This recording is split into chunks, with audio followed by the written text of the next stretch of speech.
नमस्कार, आप देख रहे हैं जवाब तो देना पड़ेगा और आपके साथ में विजेंद्र सोलंकी। आज जिस मुद्दे पर बात करने वाले हैं, समझ नहीं आ रहा, कानून को कोसें, सिस्टम पर रोएं, समाज पर धिक्कार करें या फिर महिला होना ही उसकी सजा थी, ये सोच सोच कर विलाप करें।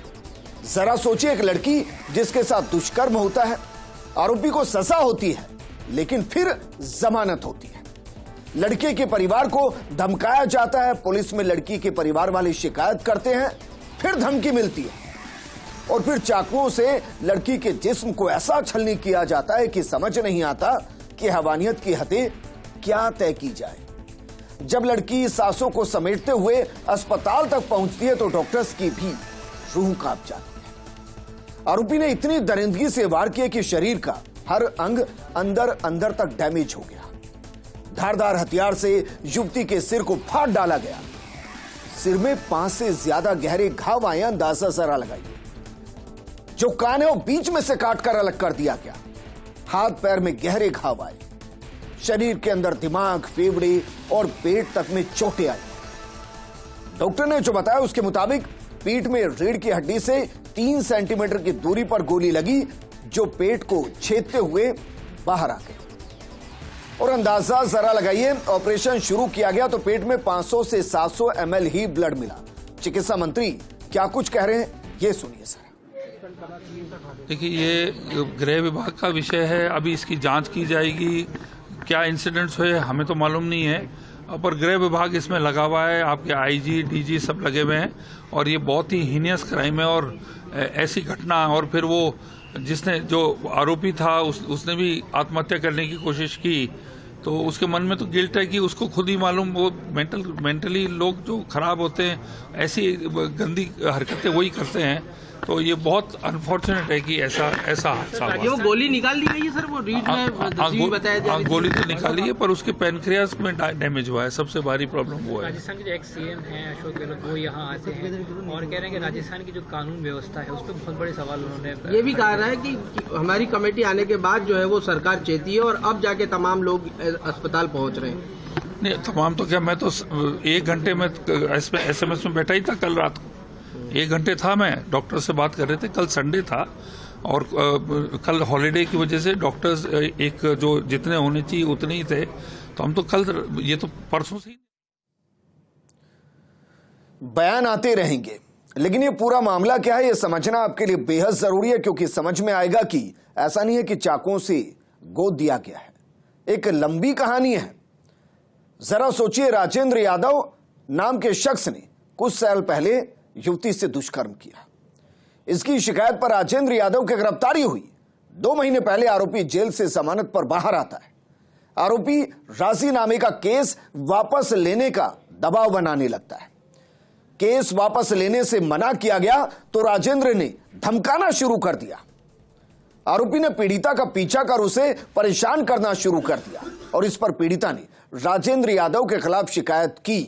ऐसा नहीं है कि शिकायत की नहीं की, बाकायदा प्रयागपुरा थाने में 16 जून 2023 को परेशान करने और धमकी देने की शिकायत की गई, लेकिन पुलिस ने शायद ध्यान ही नहीं दिया। मंत्री राज्यवर्धन राठौड़ क्या कुछ कह रहे हैं, ये भी सुनिए। बनाया जाएगा जो ऐसे अपराध करने के अंदर शामिल भी होगा, चाहे वो वर्दी ही क्यों ना पहनता हो, उसके ऊपर कड़ी कार्रवाई करी जाएगी। जहां तक अपनी इस बच्ची का सवाल है, हमारी प्राथमिकता है कि इसकी जान बचे। सबसे बेहतरीन मेडिकल सुविधा यहाँ पे दी जा रही है। अभी डॉक्टरों के साथ बहुत विस्तृत इस पर चर्चा हुई और उनसे चर्चा करने के बाद ये जो बोर्ड है, इसको खुली छूट दी हुई है। अगर मेडिकल एडवाइस दी जाती है तो मेडिकल एडवाइस पर मुख्यमंत्री साहब को भी हमने खबर कर दी है, तुरंत यहाँ से बड़े अस्पताल एम्स में ले जाने की जरूरत पड़ी तो ले जाया जाएगा। हमारी 2 प्राथमिकता है, पहली इस बच्ची की जान बचे और दूसरी कोई भी ऐसी जघन्य अपराध करने की सोचे भी नहीं, विचार भी ना करे, उसके ऊपर कड़ी कार्रवाई होगी। तो सबसे पहले बच्ची की जान बचाने की बात की जा रही है, लेकिन सोचिए, उसका जिस्म आज छलनी नहीं हुआ है, उसका जिस्म तो बहुत पहले ही छलनी कर दिया गया था। आज उसके जिस्म पर इतनी चोटें आई कि शायद वो छलनी जिस्म पूछ रहा है कि वाकई में इंसाफ नाम की कोई चीज है भी या नहीं है? इस मुद्दे पर बात करने के लिए हमारे साथ मौजूद हैं कांग्रेस प्रवक्ता नितिन सारस्वत जी, बीजेपी प्रवक्ता आशीष चतुर्वेदी जी और सामाजिक कार्यकर्ता ममता शेखावत जी। आशीष चतुर्वेदी जी, शुरुआत आपके साथ। मैं यकीन से कह सकता हूं कि अगर वो जमानत पर बाहर नहीं होता, अगर पुलिस वक्त पर कार्रवाई करती, तो बच्ची को सांसें गिनने की जरूरत नहीं पड़ती वेंटिलेटर पर। देखिए वीरेंद्र जी, ये बात सही है, जो घटना हुई है ये बहुत ही विभत्स घटना है और इसने हैवानियत की सारी हदें पार की है। हमको घटनाक्रम समझना पड़ेगा कि ये पूरा जो घटनाक्रम हुआ, जब उससे दुष्कर्म होता है, जून माह में दुष्कर्म होता है, और जब रेप हुआ उस समय भी जैसा जानकारी मिल रही है कि पुलिस ने पहले उसकी आनाकानी की FIR दर्ज करने में जून 2023 में, और जब उसको गिरफ्तार किया गया तो इस तरह की धाराएं लगाई गई, इस तरह से केस बनाया गया कि जहां पे आपको एक कड़ी सज़ा मिल सकती थी, वो 2 महीने में जेल से बाहर आ गया। और बाहर आने के बाद वो लगातार जो है इसको धमकियां देता रहा बच्ची को। देखिए, निश्चित रूप से सरकार इसको लेकर के बहुत गंभीर है, और जो भी इसमें डिफ़ॉल्टर हैं, आप मान के चलिए, जैसा भी मैं राज्यवर्धन जी को सुन रहा था, चाहे वो खाकी वर्दी पहने वाले लोग ही हों, हम किसी को इसमें नहीं छोड़ेंगे। शनिवार को घटना घटी, उस आरोपी को लेकर के DG ने भी बहुत स्ट्रांगली बयान दिए। हमने वहाँ पे कार्रवाई की है, जो थानाधिकारी है उसको निलंबित कर दिया है। हमारा मैसेज एकदम क्लियर है, इस तरह की घटनाओं पर महिला सुरक्षा को लेकर के अगर कोई कोताही बरतेगा तो हमारी जीरो टॉलरेंस की नीति है। लेकिन वीरेंद्र जी, हमको एक चीज समझनी पड़ेगी। मुझे एक बात तो बताइए आशीष चतुर्वेदी जी, जमानत कितनी लंबी होती है? चलती ही रहती है क्या जमानत? दुष्कर्म जैसे केस में चलती रहती है क्या? देखिए, जहां तक मेरी जानकारी में है, ये अगस्त माह में जमानत से बाहर आ गया था, ये जो आरोपी है जी। देखिए, मैं इस पर राजनीति नहीं करना चाहता हूं वीरेंद्र जी, और हमें किसी को भी नहीं करनी चाहिए, लेकिन हमको समझना पड़ेगा कि 2018 से 23 का जो राजस्थान में कालखंड रहा, जिसमें महिला सुरक्षा के नाम पर ऐसी ऐसी विभत्स घटनाएं हुई हैं कि 6 साल की बच्ची से लेकर के 60 साल तक की महिलाओं तक, कि हम लगातार 19, 20, 21, 22, 23 में रेप और अटेम्प्ट टू रेप में पूरे देश में नंबर 1 रहे जी। और सरकार ने कहीं न कहीं इसमें लेकिन आप कह रहे हैं कि भाई हल्का केस बनाया, जरा बताइए किन किन धाराओं में केस बना था? देखिए, अगर मैं इसलिए कह रहा हूँ विजेंद्र जी कि अगर वो 2 महीने में कोर्ट से छूटा है तो निश्चित रूप से इसमें कहीं न कहीं लापरवाही रही होगी। ये जीरो टॉलरेंस है क्या? और ये महिला सुरक्षा है कि एक महिला से दुष्कर्म हो जाए, 2 महीने में जमानत पर छूट के आ जाए? देखिए विजेंद्र जी, सबसे पहले तो मैं आज ये जो भी हुआ है इससे मेरा मन और मेरे को लगता है पूरे प्रदेश बहुत ही दुखी है। और मैं आज सोच के आया था कि आशीष जी आज आके कम से कम है ना राजनीति इस चीज़ पे नहीं करेंगे, क्योंकि जो बेटी के साथ हुआ है ना, मैं अभी तक भी कांप रहा हूँ कि 20 जगह से उसे काट दिया गया, कान तक उसका अलग हो गया, और जिस तरीके से आपने खून बताया उसकी क्या हालत है, और बेटी इस समय संघर्ष कर रही है। और ये आज भी जाके जून महीने की बात करके केवल साइड से निकलने की, जो बच्ची को इंसाफ, अगर इसी बात से स्पष्ट हो जाता है कि इंसाफ दिलाने के आज भी मूड में नहीं है जी। जो बच्ची 3 महीने से 23 नवंबर से वो बच्ची लगातार सुरक्षा की मांग कर रहा है, उसका भाई 3 दिन पहले भी थाने में जाके गुहार लगा के आता है कि बचा लो। अगर 3 दिन पहले भी ये जाग जाते, जो आज ये बड़े बड़े स्टेटमेंट दे रहे हैं और अभी भी इससे बचने की जो कोशिश कर रहे हैं, अगर ये 3 दिन पहले भी जाग गए होते तो आज जो बेटी के साथ हुआ है, जो मैं अभी भी हिल रहा हूं यहां बैठ के भी, आज अगर 3 दिन पहले तब तो उसके भाई का, जब उनको जमानत मिल गई होगी, अब नहीं मिले, जब राजीनामे का दबाव बनाया जा रहा था, मैं तब नहीं मिले कि दुष्कर्मी खुलेआम घूम रहा था। 16 जून को ये रिपोर्ट हुई और 26 जून को उसको गिरफ्तार कर लिया गया। और जो भी कोर्ट के द्वारा हुआ, जो हुआ, जब जो कोर्ट ने किया, हमने 10 दिन के अंदर, जब उन्होंने रिपोर्ट की, उसके बाद में उसकी तुरंत 10 दिन के अंदर 26 तारीख को उसकी गिरफ्तारी हो चुकी थी। और 3 महीने से वो, उसका भाई हर 4 दिन में जाता था गुहार लगाने के लिए कि प्लीज मेरी बहन है, उसको बचा लो। वो परसों तक भी गया हुआ है, इनको पुलिस को अलर्ट किया है उसने कि वो मान नहीं रहा। अगर ये 3 दिन पहले भी अगर ये समझ जाते, जमानत से छूटने के बाद उसने इंतजार किया कि सरकार बदले, उसके बाद मैं ये करूंगा। मैं बिल्कुल ये नहीं कह रहा, लेकिन आपको घटनाएं बताता हूं। दुष्कर्म पीड़िता 28 दिन बाद में टंकी में चढ़ी है दौसा के अंदर कि अपराधियों पे कार्रवाई नहीं हो रही। कल कामा के अंदर जबरन घर से उठा के लेके जंगल में ले गए और क्या नाम से रिवॉल्वर की दल पे सामूहिक बलात्कार हुआ। कल ही के दिन बीकानेर में 14 साल की लड़की को स्कूल से लौट रही थी, गाड़ी में डाल के ले गए और उसके साथ सामुहिक बलात्कार हुआ। ले ली, हम लोग तमाम घटनाएं देख रहे हैं। आपने देखा कितनी घटनाओं पे राजस्थान दुष्कर्म के मामले में कितने कौन सी पोजीशन पर था 2021-22 में? मैं ये कह रहा हूं महिला अत्याचार में किस पोजीशन पर था राजस्थान? बताइए उस समय सबसे ज्यादा कार्रवाई अगर राजस्थान में हुई, सबसे ज्यादा अगर कार्रवाई हुई तो राजस्थान में हुई। कब ऐसा हुआ कि 3 साल तक कोई हुआ? ममता शेखावत जी, बहुत दुख हो रहा है मुझे समझ ही नहीं आ रहा है, क्योंकि जब मैं आशीष जी से बात करूंगा तो एक कांग्रेस के आंकड़े गिनाने लगेंगे, जब मैं नितिन से बात करूंगा तो बीजेपी के आंकड़े गिनाने लगेंगे। मेरे लिए सारे ही आंकड़े राजस्थान की बेटियों के हैं। मुझे कोई फर्क नहीं पड़ता कि यहां बीजेपी है या कांग्रेस है, मुझे फर्क पड़ता है कि जो बेटियां यहां हैं वो कितनी सुरक्षित हैं, उनको लेकर सरकार कितनी गंभीर है, उनको लेकर खाकी कितनी गंभीर है। वाकई में जरा सोचिए, 2 मेरे महत्वपूर्ण सवाल हैं।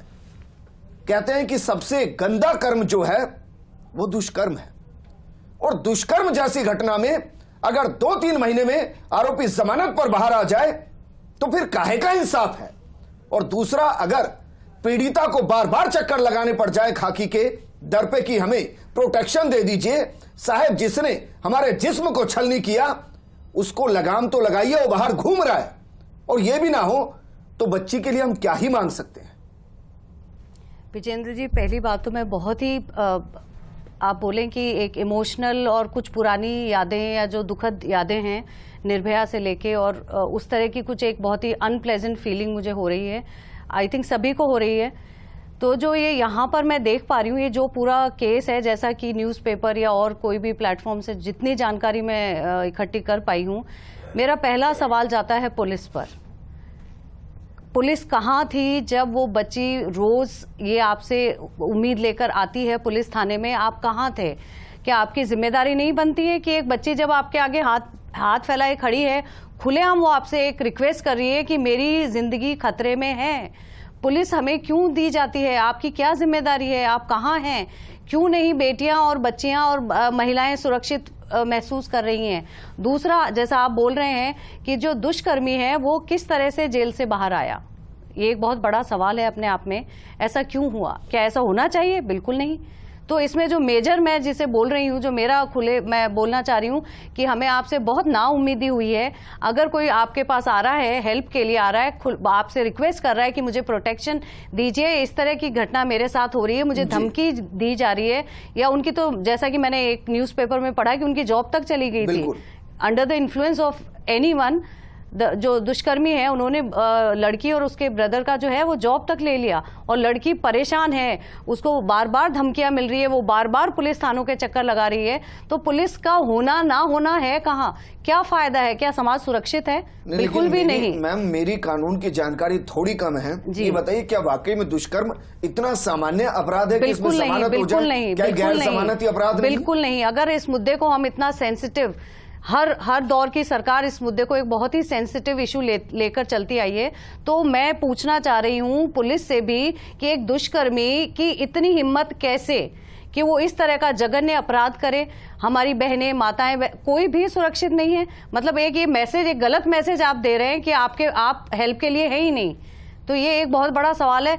एक इस प्लेटफॉर्म के जरिए मैं एक बहुत सेंसिटिव जो भी मुद्दा है वो मैं उठाना चाह रही हूँ, तमाशबीन। जैसा कि कुछ न्यूज़पेपर में ऐसा मेंशन किया गया है कि जब ये अपराध घटित हो रहा था वहां लोग सिर्फ खड़े थे तमाशबीन बनकर, या वीडियो बनाए जा रहे थे। इस प्लेटफॉर्म के जरिए मेरा निवेदन है पुलिस से, सरकार से, कि इस तरह की सेंसिटिव घटनाएं, और भी कई बार एक्सीडेंट होते हैं रोड पर, तो उन्हें बचाने के बजाय आप वीडियो बनाते हैं।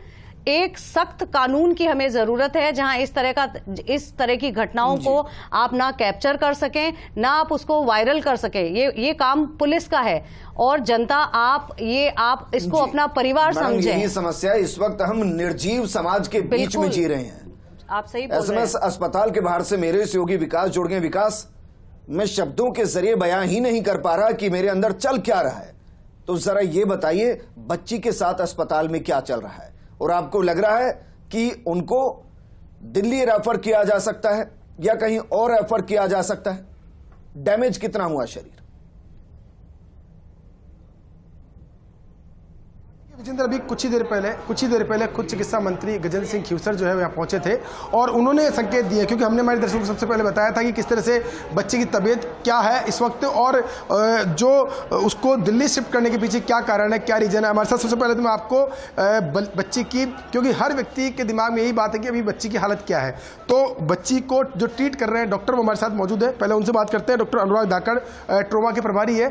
जब बच्ची आई थी रात को 1 बजे तब से खुद मॉनिटरिंग कर रहे हैं, उनसे बात करते हैं। अनुराग जी, बच्ची आई थी, आपके संज्ञान में मामला आया, उसके बाद से कल ऑपरेशन भी हुआ, आज लगातार उसका ट्रीटमेंट चल रहा है। अभी स्थिति क्या है? आई थी जब क्या स्थिति थी और कितनी स्थिति डिटोरिएट हो रही है या इंप्रूव हो रही है? मैं आपसे कहना चाहूँगा कि जिस समय आरती शर्मा हमारे पास आई थी तो उनकी स्थिति बहुत गंभीर थी। उनकी जो पेट के अंदर गोली लगी, सिर के अंदर भी चोट थी, तो उनके जो वाइटल्स है वो भी स्टेबल नहीं थे। लेकिन जिस समय से रोगी हमारे पास आए, ठीक उसी समय से जो हमारे माननीय स्वास्थ्य मंत्री जी हैं वो लगातार उनके स्वास्थ्य की अपडेट ले रहे हैं और उन्होंने पूरी मेडिकल टीम को मोबिलाइज किया और सभी जो हमारे सर्जरी के और जी तो सर अभी स्थिति क्या है बच्ची की? ऑपरेट किया तब स्थिति क्या है सर अभी? देखिए, वो बिल्कुल स्टेबल है उनकी कंडीशन। अभी जो ऑपरेशन हुआ उसमें जो गोली निकाली गई है उसके पश्चात उनकी कंडीशन बिल्कुल स्टेबल है। और जो हमारी राज्य सरकार अभी वर्तमान है उसमें हमारे स्वास्थ्य मंत्री जी और एक मैं आपको रोकना चाहूँगा। बताया जा रहा है पेनक्रियाज में काफ़ी डैमेज हुआ है, इस वजह से हालत थोड़ी सी चिंताजनक है। वो आने वाले जो 72 घंटे हैं उसमें जो बहुत ज़्यादा ऑब्जर्वेशन की ज़रूरत है। तो अभी जो वर्तमान स्टेबल कंडीशन है, उनके वाइटल्स स्टेबल हैं सर्जरी के बाद और आईसीयू में उन्हें समुचित चिकित्सा दी जा रही है। तो हमारे माननीय स्वास्थ्य मंत्री जी और जो अभी हमारे माननीय मंत्री जी राज्यवर्धन सिंह जी आप यहाँ पर आए उनको देखने के लिए, और माननीय स्वास्थ्य मंत्री जी ने निर्णय लिया कि जो राज्य सरकार है वो उनको उच्चतम स्तर की स्वास्थ्य सेवाएं उपलब्ध कराएगी। तो इसके लिए अगर मान लीजिए all India institute medical sciences new Delhi में भी अगर हमें उन्हें भेजना पड़े तो उसके लिए बोर्ड का गठन किया है जो स्वास्थ्य के बारे में निर्णय करके आगे भेजेगा। देखिए विजेंद्र, अपडेट मैं आपको दे रहा हूँ, बोर्ड का गठन कर दिया गया है। ट्रोमा के सह प्रभारी हैं डॉक्टर जगदीश मोदी जी, उनसे बात करते हैं। मोदी जी, अगर यहाँ से शिफ्ट किया जाएगा तो क्या एयरलिफ्ट किया जाएगा या रोड के जरिए किया जाएगा? कौन डिसीजन कर पाएगा इसका पूरा डिसीजन? एक्चुअली में जो प्रिंसिपल साहब के दौरान मेडिकल बोर्ड गठित किया जाएगा उसके दौरान लिया जाएगा। और जहाँ तक प्रश्न ये है कि पेशेंट की कंडीशन कल से थोड़ी बहुत स्टेबल है और लेकिन अभी 72 घंटे नहीं हुए हैं, क्रिटिकल बनी हुई है। तो मुझे लगता है कि बोर्ड अगर निर्णय रोड का भी लिया तो हमारा विभाग जो रोगी वाहन शाखा है उसकी एम्बुलेंस। मैं आपको एक अपडेट और दूं अनुराग जी, जो जानकारी मिल रही है उस बच्ची को लेकर के कि ऑपरेशन हो गया, सब कुछ हो गया, लेकिन उसके सिर के पीछे यहाँ पर भी काफ़ी कुछ चोट ज़्यादा है, ऐसा कुछ जानकारी है? कितनी चोट है और उसके लिए क्या ट्रीटमेंट दिया गया है? जी ऐसा है, उसमें हमारे जो न्यूरो सर्जन हैं डॉक्टर अशोक गांधी जी और हमारे जो माननीय अधीक्षक महोदय हैं वो भी न्यूरो सर्जन हैं, लगातार निगरानी बनाए हुए हैं। उनके पीछे जो सिर में हड्डी में फ्रैक्चर है और जो मस्तिष्क का वो जो हिस्सा है उसमें भी सूजन है, तो उसको लेके लेकिन अभी किसी सर्जरी का निर्णय नहीं है। बाकी पेशेंट रेस्पॉन्ड करती है, अगर अपन बात करते हैं तो वो चैतन्य है। तो अभी न्यूरोलॉजिकल कोई दिक्कत?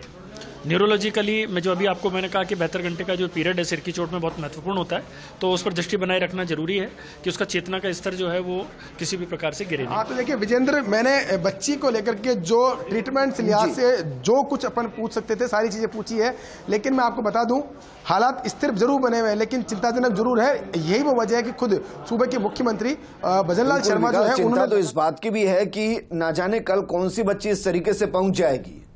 शुक्रिया हमारे साथ जुड़ने के लिए। लेकिन आशीष चतुर्वेदी जी, आपने गिना दिया, ये क्यों नहीं गिनाया कि 3 दिन पहले तक वो परिवार वहां सुरक्षा मांगने गया था? ये भी नहीं गिनाया कि 3 महीने से वो भाई सुरक्षा मांग रहा था? ये गिनाना भूल गए क्या? देखिए विजेंद्र जी, ये जो घटना हुई है हम उसका कोई बचाव नहीं कर रहे हैं और जो भी दोषी है वो कोई बचेगा नहीं, आप मान के चलिए।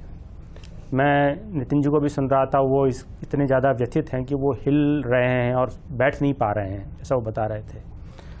तो उनको ये बताना चाहिए कि जब थाना गाजी में गैंगरेप हुआ था और इनकी सरकार ने जब 5 दिन तक उसको छुपाया था, मुझे बताइए। नहीं, आपको सुनना पड़ेगा विजेंद्र जी, सुनना पड़ेगा, आपको भी सुनना पड़ेगा विजेंद्र जी। ये नहीं विजेंद्र जी, सुनना पड़ेगा। जब थाना गाजी में गैंगरेप हुआ तब क्या हुआ, इनको बताइए आप।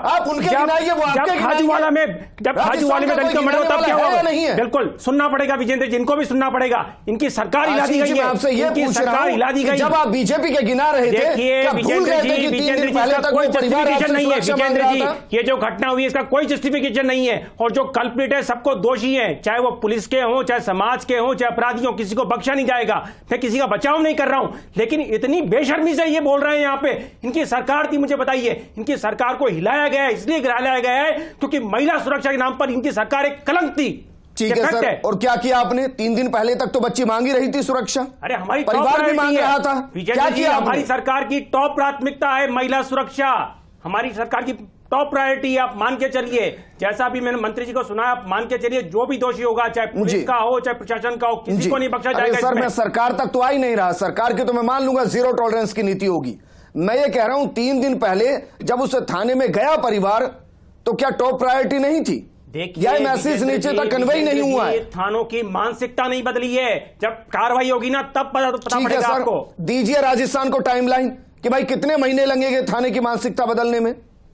देखिए विजेंद्र जी, कार्रवाई प्रारंभ हो गई है, वहां पे पूरा जो स्टाफ है, जो थानाधिकारी, उसको निलंबित कर दिया गया है और सरकार इसको टॉप प्रायोरिटी पे ले रही है।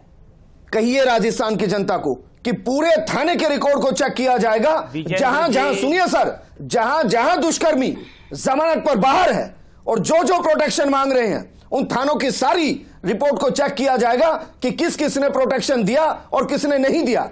राजस्थान इंतजार नहीं कर सकता कि दूसरी आरती इस तरीके से नजर आए। बिल्कुल विजेंद्र जी, आपने बहुत अच्छा प्रश्न उठाया है और मैं बिल्कुल मानता हूं कि हम सबकी ये प्राथमिकता है सरकार की कि इस तरह की पुनरावृत्ति नहीं हो।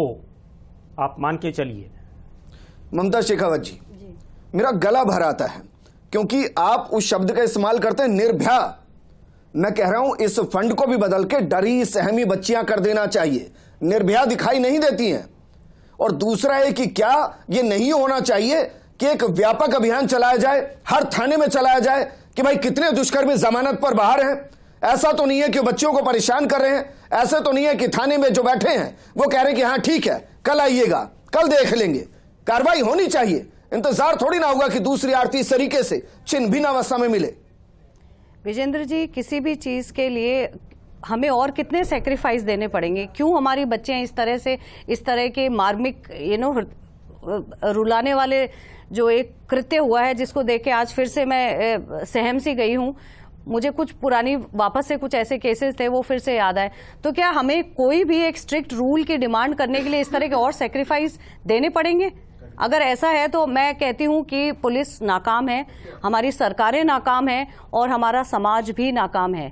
तो इस तरह की जो ये घटना है, इसमें मैं पूरा अपना जो मैं पर्सनल जो है वो मैं सारा पुलिस पे ब्लेम कर रही हूँ कि वो लड़की आपके पास आती रही, वो गिड़गिड़ाती रही, वो आपसे हेल्प मांगती रही, लेकिन आपने क्या किया? क्या इसी काम के लिए आपको चुना गया या इसी काम के लिए आपको अपॉइंट किया गया? तो ये सारा जाता है पुलिस डिपार्टमेंट को। आप इस तरह से हर चीज़ों को आगे नहीं डाल सकते, ना ही कोई किसी और को आप उसके सर पे डाल सकते हैं कि ये उनकी टाइम में था या इनके टाइम में था। क्यों इस समाज में आज भी बेटी सुरक्षित नहीं है? क्यों ऐसे और सेक्रीफाइस हो रहे हैं? क्यों हमें और वेट करना पड़ा? क्या हम कोई ऐसा एक स्ट्रिक्ट लॉ नहीं ला सकते जैसा कि बहुत सारी मिडिल ईस्टर्न कंट्रीज में है कि कोई भी आदमी इस तरह की घटना करने की जरूरत ही ना करे, उसके दिमाग में खौफ रहे कि अगर मैंने ऐसा किया तो ऐसा होगा। एक केस, उसके बाद दूसरा केस, उसके बाद तीसरा केस, ये कब तक चलेगा? पुलिस ठीक है मैम, लेकिन एक कहावत है कि एक मछली पूरे तालाब को गंदा करती है। हमारा पुलिस महकमा बहुत अच्छा है। हम यहाँ सुरक्षित बैठकर अगर डिबेट कर पा रहे हैं तो हम पुलिस की वजह से, अगर हम आज भी सुरक्षित रहते हैं सड़कों पर तो पुलिस की वजह से।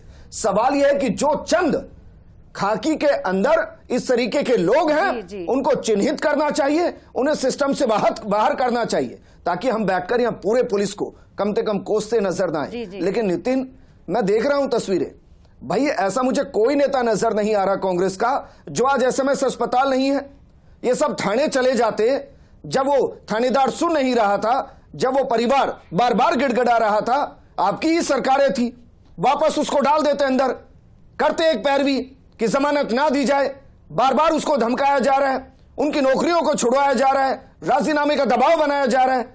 तो ये सब होता नहीं नितिन, गिनाने में बड़ा आसान है कि उनकी सरकार में इतने हुए, हमारी में इतने हुए, हमने ये किया, उन्होंने ये किया। देखिए विजेंद्र जी, मैंने सबसे पहले जो आज कहा, मैंने एक बार भी नहीं गिनाया कि क्या हुआ क्या नहीं किया, हमने क्या किया। मैंने ये कहा कि 3 दिन पहले तक भी अगर कोई जा रहा है और वो साफ बोल रहा है 3 महीने से लगातार अगर वो बेटी और उसका भाई आ रहा है, अगर आप 3 दिन पहले भी अलर्ट हो जाते तो आज हमें ये बैठ के इस जो घटना हुई है, इतनी दरिंदगी जो उसके साथ हुई है, उस पर हम डिस्कस नहीं कर रहे होते। ये बोले कि हम अभी संज्ञान ले लेंगे, आज ये घटना हुई है दौसा में 28 दिन बाद में दूंगा ना मैं उनको कर दौसा में 28 दिन बाद में दुष्कर्म पीड़िता एक टंकी पे चढ़ती है। घटना घटी, मैं ये कह रहा हूँ दौसा में, ध्यान होगा, विजेंद्र जी मौका तो दीजिए। एक विमंदित बच्ची के साथ आपकी सरकार में दुष्कर्म हुआ कि नहीं हुआ? तमाम नेता पहुंचे वहां पर। क्या आज की तारीख में भी आप मुझे बता सकते हैं कि उस विमंदित बच्ची के साथ दुष्कर्म का दोषी कौन था?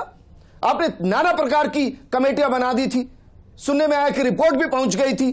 बताइए ना आज की तारीख में भी कौन दुष्कर्मी था? मैं ये कह रहा हूं कि हमारे टाइम पे जितनी भी घटनाएं हुई, चाहे बांसवाड़ा में हुआ, चाहे कहीं पे भी हुआ, आरोपी चंद घंटों में गिरफ्तार हुआ और रिकॉर्ड टाइम में हमने चालान पेश करके 33 दिन में फांसी दी है। अभी उदयपुर में एक घटना हुई थी जिसके अंदर पोक्सो कोर्ट को संज्ञान लेना पड़ा, पुलिस ने नहीं किया। अभी की थोड़े दिन पहले घटना बांसवाड़ा में डायन बताकर महिला को निर्वस्त्र करके मारा जा रहा था। ससुर पिता पहुंचा थाने में, पुलिस ने कहा कि कल आना। आप दुष्कर्म पीड़िता भी दौसा के अंदर 28 दिन बाद में जब कार्रवाई नहीं हुई तो टंकी पे चढ़ी। आप कितनी सारी घटनाएं लोगे, उसके बाद में आप कहोगे कि हम सही कर रहे हैं, हमारी टॉप प्रायोरिटी पे। आप कितनी सारी घटना होने के बाद में उसे टॉप प्रायोरिटी पे करोगे? आप राजस्थान को रेगिस्तान क्या तो बदनाम करते थे, आज अपराधी बेखौफ हो गए। अभी पुलिस थाने का नमूना तो खुद गोपाल शर्मा जी ने दिखा दिया कि गोपाल शर्मा जी गए जहां मुख्यमंत्री जी गए हुए थे, एक भी पुलिस वाला मौजूद नहीं था और थाने से 20 मीटर दूर पे 20 मिनट बाद पुलिस आती है और महिला को 20 हिस्सों में काट दिया जाता है। आप क्या बात करते हैं और यहाँ पे आके इनसेंसिटिव बातें कर रहे हैं आपकी क्या किया? अगर हमारी चीजों में 1% भी कही, हमने सारी डिबेट हुई, जितनी भी चीजें हुई हमने उसमें कार्रवाई गिनाई। अगर जनता ने हमें मैंडेट नहीं दिया, हम आज यहाँ आके बैठे हैं, लेकिन हम विपक्ष की भूमिका निभाएंगे, हमसे सवाल पूछेंगे। सर मैंडेट का क्या करे बताए? आप थे तो भी हर डेट के अंदर दुष्कर्म हो रहा था, पूरे देश के अंदर तो भी दुष्कर्म हो रहे हैं। पूरे देश के अंदर सबसे ऊपर कौन था सजा दिलवाने के अंदर? आप बता दीजिए। सबसे ज्यादा, सबसे कम समय में अगर अब दरिंदों को पकड़ने का काम और सजा दिलाने का काम किया तो कौन से राज्य ने किया? आप बताइए मुझे। ये नहीं बताएंगे। 3 महीने तक हमारी सरकार नहीं थी, 3 महीने छोड़िए 3 दिन पहले तक वो जो पीड़िता का भाई गया हुआ है उसके बारे में ये नहीं बताएंगे। इनसेंसिटिव हो गए, ये सब बातें करेंगे, कल तक नहीं। दुष्कर्म पीड़िता जो दौसा में टंकी में चढ़ी थी, क्या किया था आपने? 28 दिन बाद में उदयपुर में पोक्सो कोर्ट को क्यों संज्ञान लेना पड़ा? बांसवाड़ा में निर्वासित करके महिला को किया, क्या संज्ञान लिया आपने? भाई सरकार आई है और सरकार से उम्मीदें बहुत ज्यादा हैं। एक मैसेज तो दीजिए मशीनरी को कि भाई हम ये कर सकते हैं, अगर आप थोड़े भी लापरवाह हुए तो। विजेंद्र जी, सरकार का मैसेज एकदम स्पष्ट है, महिला सुरक्षा हमारी टॉप प्रायोरिटी है। और आप मान के चलिए जब से हमारी सरकार बनी है तब से उन तरह घटनाओं में कमी आई है, लेकिन ये जो घटनाएं हो रही हैं ये निश्चित रूप से शर्मसार करने वाली है और हम इसका किसी तरह से कोई बचाव नहीं कर रहे हैं। जो भी दोषी है हम सबको पकड़ेंगे और ये बड़ी निर्लज्जता से जो है सारी चीजें गिना रहे हैं। मैंने सवाल रेज किया था सर, क्या आप यहां जिम्मेदारी के साथ बता पाएंगे क्या पूरे थानों का एक पूरी फाइलिंग की जाएगी कि भाई कितने दुष्कर्मी जमानत पर हैं, कितने राजीनामे का दबाव बना रहे हैं, कितनों को धमकियां मिल रही हैं, उनको वापस डाला जाए अंदर? विजेंद्र जी, जो आपने बोला है वो बहुत अच्छा सुझाव है। आपके सुझाव को हम सरकार तक पहुंचाएंगे और निश्चित रूप से ऐसे लोगों को हम चिन्हित करेंगे जो जमानत पर हैं दुष्कर्म केस में और जो बाहर घूम रहे हैं, इस तरह से लोगों को धमकियां दे रहे हैं। ठीक है नितिन, इधर उधर नहीं, मैं बहुत बेसिक सवाल कर रहा हूं क्योंकि मुझे फिक्र है राजस्थान की जनता की, मुझे फिक्र है राजस्थान की बच्चियों की। विपक्ष में बैठे हैं, एक बड़ी जिम्मेदारी विपक्ष की होती है। मैं मानकर चलूं कि हर ब्लॉक स्तर पर आपके कार्यकर्ता भी होंगे, इतनी निष्क्रिय कांग्रेस अभी नहीं हुई है। कीजिए ना सबको एक्टिव और कहिए अपने थाने की रिपोर्ट भेजिए हमें कि किस थाने में कितने दुष्कर्मी जमानत पर बाहर है, किस थाने में किस बच्ची को परेशान किया जा रहा है, किसकी सुनवाई नहीं हो रही है। दीजिए ना एक रिपोर्ट, मैं गारंटी से कह रहा हूं कि मैं चैनल पर चलाऊंगा। देखिए आशीष जी, आपने बहुत अच्छी बात कही है। लेकिन आशीष जी ने जो निर्लजता वर्ड जो यूज किया है वो मैं इनको बताना चाहता हूँ कि निर्लजता क्या होती है। क्या ये कांग्रेस करेगी? एक बात बिल्कुल करेंगे, बिल्कुल करेंगे। एक लास्ट बात, एक बहुत इंपॉर्टेंट है आपके लिए भी, बहुत इंपॉर्टेंट है, बहुत इंपॉर्टेंट फैक्ट बता रहा हूं मैं। ये बता रहा हूं कि इनकी निर्लज सरकार ने जब से ये आए हैं घटनाएं बढ़ी है, लेकिन उसको छुपाने के लिए साइट पे जो पुलिस का डेटा अपडेट होता है ना, आप निकाल नहीं पाएंगे कितनी घटनाएं हुई हैं। लगातार घटनाएं हम डेली देख रहे हैं, लेकिन वो साइट पे अपडेटेड नहीं है, क्योंकि ये निर्णय सरकार चाहती नहीं है कि बेटियों के साथ जो अपराध हो रहा है। और बिल्कुल मैं आपको वादा करता हूं, बिल्कुल वादा करता हूं, विपक्ष के नाते मैं बिल्कुल वादा करता हूं, जो आपने कहा है हम पूरे ग्राउंड तक ये सारा डेटा इकट्ठा करेंगे और आपके सामने लाके मैं डाटा को जल्द से जल्द पेश करूंगा। और इस सरकार की हम डेली दिखा रहे हैं कि महिला अत्याचार किस तरीके से बढ़ा है। मैं कह रहा हूं इन्होंने डाटा अपडेट करना बंद कर दिया साइट पे। आप सोचिए कितने हो गए ये। ममता शेखावत जी, फाइनल कमेंट मैम, क्योंकि दूसरी आरती ना हो उसके लिए जरूरी है कि जितने इस तरीके के दुष्कर्मी जमानत पर बाहर हैं उन थानों का रिकॉर्ड मिल जाए कि जहां बच्चियां जा रही हैं, महिलाएं जा रही हैं, सुनवाई नहीं हो रही, उन पर कार्रवाई हो ताकि इस तरीके की घटनाओं को रोका जाए। क्योंकि सरकारें आने और जाने से बहुत कुछ नहीं बदलता। ये 20 साल के आंकड़े बता रहे हैं, बच्चों के साथ हर दिन यही हो रहा है। जरूरी है पुलिस को कसने की। बिल्कुल सही बोल रहे हैं विजेंद्र जी। आप देख लें, मैं कोई भी सरकार या किसी भी पर्टिकुलर पीरियड का नाम नहीं ले रही हूं, लेकिन ये घटनाएं होती आ रही हैं। ऐसा क्यों हो रहा है? कहीं तो कमी है सिस्टम में, कहीं तो कमी है। इस बच्ची का आप जिक्र कर लीजिए। जो सबसे तकलीफ मुझे दे रहा है कि ये बच्ची पुलिस थाने तक जा रही है, गिड़गिड़ा रही है, आपसे रिक्वेस्ट कर रही है, तो क्या आपका फर्ज नहीं बनता था? मैं आप सिर्फ एक सवाल के साथ इसको छोड़ना चाहूंगी।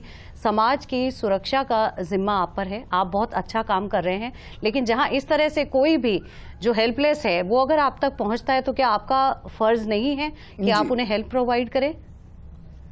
चलिए, इस प्रोग्राम में फिलहाल इतना ही, क्योंकि ना मैं आज नितिन जी का शुक्रिया अदा करने वाला हूं, ना ममता जी का, ना आशीष जी का। मैं तीनों का हाथ जोड़कर शुक्रिया उस दिन अदा करूंगा जिस दिन जो इन्होंने कहा है कि वो आंकड़ा इकट्ठा करेंगे, बताएंगे कि किस थाने में किसकी सुनवाई नहीं हो रही है और उस पर एक्शन लेंगे। उस दिन मैं यहीं से सभी का शुक्रिया अदा करूंगा। नमस्कार।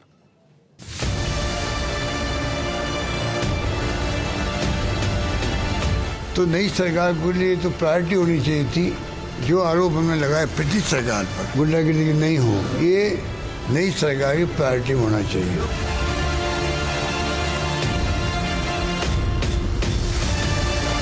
सरकार उन पुलिस कर्मियों के खिलाफ और पुलिस अधिकारियों के खिलाफ सख्त से सख्त कार्रवाई करेगी, ये विश्वास मैं आपको दे सकता हूं।